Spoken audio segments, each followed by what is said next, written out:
일본 정부가 후쿠시마 원전 오염수 해양 방류를 강행한다는 결정을 내린 데 대해서 수산업계의 반발도 거셉니다. 일본 대사관을 직접 찾아서 항의하고 성명서를 전달했는데요. 대사관 앞은 온종일 시민단체들의 항의 집회와 시위가 잇따랐습니다. 현장에 나가 있는 취재기자 연결합니다. 김지환 기자. 네, 일본 대사관 앞에 나와 있습니다. 네, 앞서 수산업계가 일본 대사관 방문한다고 전해줬는데요. 어떤 내용을 구체적으로 촉구한 겁니까? 네, 오후 2시 반쯤 수산업 경영인 연합회와 수협 등 수산업계가 이곳 일본 대사관을 찾았습니다. 방역 지침에 따라서 대표자 9명 정도만 모여서 먼저 대사관 앞에서 성명서를 낭독했는데요.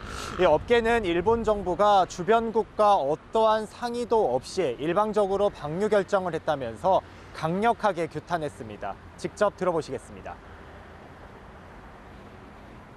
우리 대한민국 수산업 전 세계 해양 생물 자연 생태계를 파멸시키는 반인류적 행위가 만행입니다. 낭독이 끝난 뒤 대사관 관계자를 직접 만나 성명서도 전달했는데요. 수협은 일본 정부의 해양 방류 결정 철회를 끌어내기 위해서 중앙 대응단을 구성하고 전국 회원조합이 참여하는 지역별 대책위원회도 꾸릴 방침입니다.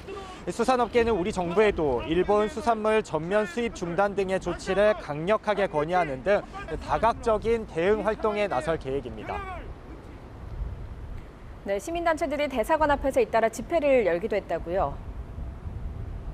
네, 그렇습니다. 오전 11시쯤 제 뒤로 보이는 일본 대사관 앞 거리에서 집회를 열었습니다. 기후 위기에 대응하려고 대학생들이 만든 대학생 기후행동이라는 단체였는데요. 마찬가지로 9명 정도만 모여서 팻말과 현수막을 들고 일본 정부를 규탄했습니다. 이들은 방사능 오염수 방류는 지구와 인류에 대한 범죄다 이렇게 규정했는데요. 일본을 국제해양법 재판소에 제소해 방출 금지 명령을 받는 등 국제법적 조치를 하라고 우리 정부에 촉구했습니다.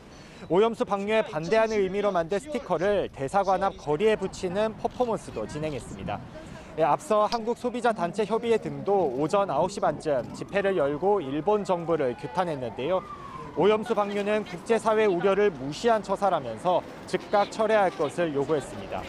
보수단체인 애국국민운동 대연합은 일본이 오염수로 우리 국민을 짓밟으려 한다며 대사관에 달걀물을 던지려다 경찰에 제지당하기도 했습여 이렇게 시민단체나 수산업계의 항의 외에도 곳곳에서 1인 시위도 이어졌는데요.